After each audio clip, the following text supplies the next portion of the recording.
How are you doing, Chicago? After that big-time victory, first big-time victory of the season for the Chicago Bears, and we are here to break it down here on our We Are Regal Radio's 3 and Out series, where we give you 3 big takeaways from every Bears game after the completion. And this week, after a short week with the loss coming Sunday against the Colts, the Bears respond with a 20-19 victory over the Tampa Bay Buccaneers. And coincidentally, if they had scored 20 points on Sunday, they could be 5-0 right now. But regardless of all that, we're here to break down this matchup with Tom Brady and the Buccaneers. So let's get into it with our first takeaway. We're going to focus in on really what was an exciting possibility, and that is the Bears pass rush. And it finally returned on the national stage, and they showed up in a big way. They really got after Tom Brady and did some really impressive stuff in the pass rush, and that includes Chuck Pagano, who I have definitely questioned at times this season about how much schematically he's adding to the Bears, and maybe he needs to take more of a responsibility in doing so. And he really was up to task and made things difficult for Tom Brady with some of the exotic stuff that he was bringing, and he really did a great job calling that game. But then the players on the field, Khalil Mack, Akeem Hicks, Robert Quinn, they really started to get pressure on Tom Brady, and Khalil Mack comes away with a couple sacks, a bunch of knockdowns, and a bunch of hits on Brady. He had to get rid of the football a few times earlier than he would have wanted to, because that pass rush just kept steadily improving as the game continued on. And man, if this is what the Bears are going to start becoming as a pass rushing unit, that is such an exciting development, because this Buccaneers offensive line took the Chargers to task, and that Chargers team has a pass rush that is nothing to sneeze at themselves. And for them to really get no pressure whatsoever, and for Tristan Wirfs, the rookie tackle that Khalil Mack was matched up against, he completely locked down Joey Bosa. And Joey Bosa is maybe not quite Khalil Mack, but he's up there. I mean, he's one of the best pass rushers in the league, no doubt about it. So for Khalil to really get going on a short week, with how many questions he's had about that knee so far this season, that's really exciting, because now with this longer duration between this game and Carolina, and we'll get to that a little bit later on, but a chance for him to really rest up, a chance for this team to really let this confident boosting victory settle in and really enjoy this one, and hopefully build off of this and get even better at what they've been doing. But again, if they can come together like that and really attack some of these offenses that they're going to see down the road with their pass rush, it gives you hope, especially now being 4-1. You've got the extra playoff spot this year, and it's almost a certainty when you get to 4-1 that you are going to get into the playoffs. Now, of course, the Bears are famously, in 2012, the last time they were 4-1, they missed the playoffs, and that was Lovie Smith's final season. Definitely can't take anything for granted, but the arrow is pointing up for the first time in what has been a while this season, because, you know, they had not really established themselves, and this was a statement game against a good team that's going to be fighting for a playoff spot if they don't win their division. And it's very possible that the Buccaneers are going to be a wild card team, so you've got to get those tie breaks when you have your opportunity, and that's exactly what the Bears did. It's a big, significant reason for that victory, the pass rush, and what Khalil Mack and the rest of that group did. But you got to also shout out that secondary, because they did some really nice stuff. Obviously, DeAndre Houston Carson gets the knockaway on what Tom Brady thought was 3rd down, but it ended up being 4th down, and that goes to show and is a testament for how much the Bears' pass rush really disoriented Tom Brady. I had even heard on the Mully and Haw show on 670 The Score a story before then about how Tom Brady would famously, in the reporters' phone calls to the media for the opposite team that you're playing. So when New England would play the Bears, his media session with the Chicago media, and he would always ask little things like where the play clocks are on the field, and wanted to know in detail some of the things that he had not seen before, or he had not remembered exactly where. And it was a testament to how detail oriented Tom Brady is, and for him to make that mistake, I mean, that's a kudos to the Bears pass rush, because I don't think he was necessarily concussed or anything, because obviously that would be a little bit different. We want the health and safety of all players, but he was definitely rattled by that pass rush, and a good job by the Bears and Chuck Pagano for what they did. And of course, we got to shout out Kyle Fuller really quick too. That play, the hit that causes the fumble, I mean, just absolutely terrific. I thought for sure that was a flag when I watched it live. Then you watch the replay and you think, man, that's pretty clean. You can't, if you're going to whistle that, then as Troy Aikman said on the broadcast, that's what coaches are going to show in their meetings beginning in training camp, where this is legal, this is what the type of hit that we're looking for out of our defensive backs. So great stuff. And then for that to be turned into a fumble, and for the Bears to get that big takeaway that they've been trying to get, it just felt like that avalanche effect where the pass rush could finally get going now that they had a little bit of energy and momentum. Like I said, the defensive backs played very well overall, and for Kyle Fuller to make that play, Jalen Johnson was picked on a little bit by Tom Brady, but he seemed to get better and better as the game went on. It's an exciting end to what has been a tumultuous week for the Bears after it was so doom and gloom at the beginning.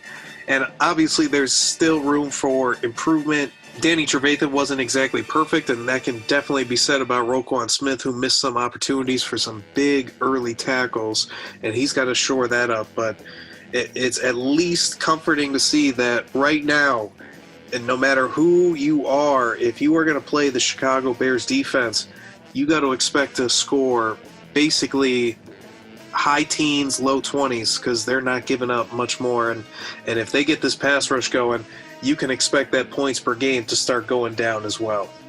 Our next takeaway is going to be focused in on the Bears' offensive line, because a pretty significant development happened at the end of that game, or within the game, that obviously was pointed out by the broadcast, and that was the insertion of Alex Bars at left guard, because James Daniels, the starting left guard, is feared to be lost for the rest of the year, or at least a good amount of time, with a pectoral injury. And normally those are season enders, and I know J.J. Watt famously, what was it, a year, 2 years ago at most, he came back very soon from a torn pec, but maybe a little bit superhuman there. It's kind of hard to expect that from James, but we're waiting on the severity to be announced. That's a huge loss.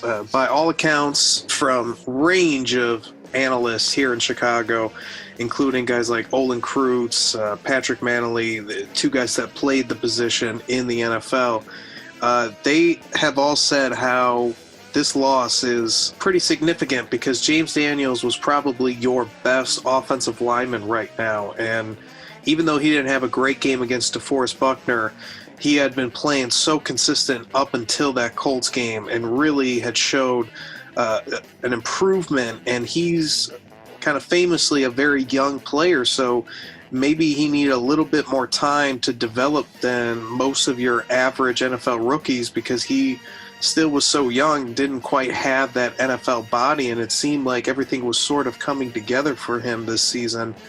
That is a tough blow. And then on top of it, when you look at the entire group, that was a big key in the Colts game that I had pointed out on our We Are Regal Radio's 4th and Goal series. You know, the offensive line had to show up against what was a really good defensive front, and the same could be said in this game. And a big break came for the Bears in an unfortunate way when Vita Vea, one of their top defensive linemen, went down with a broken ankle, and he is feared to be done for the rest of the season as well, and it looked really bad when they showed the replay. So a terrible injury for them, but it definitely helped the Bears, who Vita Vea was matched up over Alex Barr's side, so that made it a little bit simpler and easier for Alex Bars, who is getting really his first actual NFL starting experience in a game. And it was interesting to see the game plan also from Matt Nagy, because clearly he feared that run defense of the Buccaneers, and for really good reason. I mean, they didn't give up much of anything at all. 35 total yards on 14 carries, and they are, if not the best, the Colts are the other best at stopping the run. And clearly this Bears offensive line, if you're going to lose your best offensive lineman, it's going to be extremely difficult to just simply start running the football effectively, especially when a lot of these guys are getting pushed back. It's something to watch moving forward. What exactly the Bears are going to do with their offensive line. Is it simply Alex Bars is the left guard and you move forward? Do the Bears consider potentially doing any type of change? I don't know if there's anything that they can really radically do, but if you're going to change up the offensive line, it seems like now would be the time, especially if it is announced that James Daniels is done for the year and you won't have him. Do they maybe go out on the streets and try to get a free agent? I don't know exactly if there's a ton of talent that they're interested in out there, and I would think that the replacement is going to come from in-house, but definitely, like I said, something that bears monitoring moving forward. And that sort of takes us to our third and final takeaway, and that is the extended time that the Bears now have between this game and their next one, which is against Carolina on the 18th. This is almost like a little mini bye week in the season for the Bears, and they're going to have a nice bye week late in the year too that should be pretty impactful when you talk about potential injuries and maybe getting some guys back. But head coach Matt Nagy and the rest of his offensive staff, they need to really figure out some things in this time and make some hard decisions potentially. They've got to find a way to make this offensive line be more effective. I mean, the running game is going to look better when they play some other opponents, and it might start right away with Carolina, who I'm not exactly sure where they're at run defense, but certainly not as heralded or as talked about as what we've seen from Tampa Bay or Indianapolis. That's going to be huge. On top of it, Nick Foles, whether it's him kind of getting used to his line or whether he needs his line to play a little bit better, but it just seems like there's times where he's holding on to the football too long, and that has wound up as potential big-time bad mistakes that could have really cost the Bears, versus other times where it seems like he can kind of sit back there a little bit longer, but he gets rid of the football a little too soon rather than letting something develop. And hopefully that's just time and reps, and especially now, like I said, when you have this extra time to get ready, do extra film work, then all next week to prepare for the Carolina, and as well as get some work in potentially and fix maybe some of the issues that have been plaguing you early on the season. And it would be great if the Bears could find some kind of answer for their offensive line. And there's a host of other issues as well. And Matt Nagy needs to have an idea of, how can I get Nick Foles to be a little bit more on the same page with everybody else? And on top of it, Nick Foles at one point in that game really wanted to run some up-tempo, and it was funny. I felt the exact same way. I thought that the Bears offense really could have benefited from some no-huddle, and Matt Nagy has been very hesitant to do that with Nick Foles. because of the transition and how well they know the plays and the playbook, maybe getting used to each other as play caller and quarterback. But whatever the reason, they've got to figure that out. And that's got to be something in the arsenal, because Nick Foles can read defenses. And if he sees an opportunity like a really good matchup on the field, or maybe the defense is in their base formation when they need to get a nickel out there, maybe they got a nickel formation that the Bears can take advantage of with their personnel on offense. Whatever it may be, you want to be able to use that tempo if your quarterback, especially a guy like Nick Foles, that his number one skill is reading defenses and understanding where to go with the football in this offense. And that kind of, along with a bunch of other intangibles, but that kind of ability was something that was sorely missed with Mitch. You need to take advantage of potential up-tempo, or if it's no huddle, or if it's just something that you want to kind of create. I mean, this is a great time to really go through the playbook and say, what do you like? What don't you like? What plays really accentuate what you do well? They have really struggled with some of their accuracy, getting on the same page and getting the football downfield with their shots. This is a chance maybe to rework some things, whether it's get some footwork down with repetition between the quarterback and receiver. Maybe the certain type of routes that guys are running.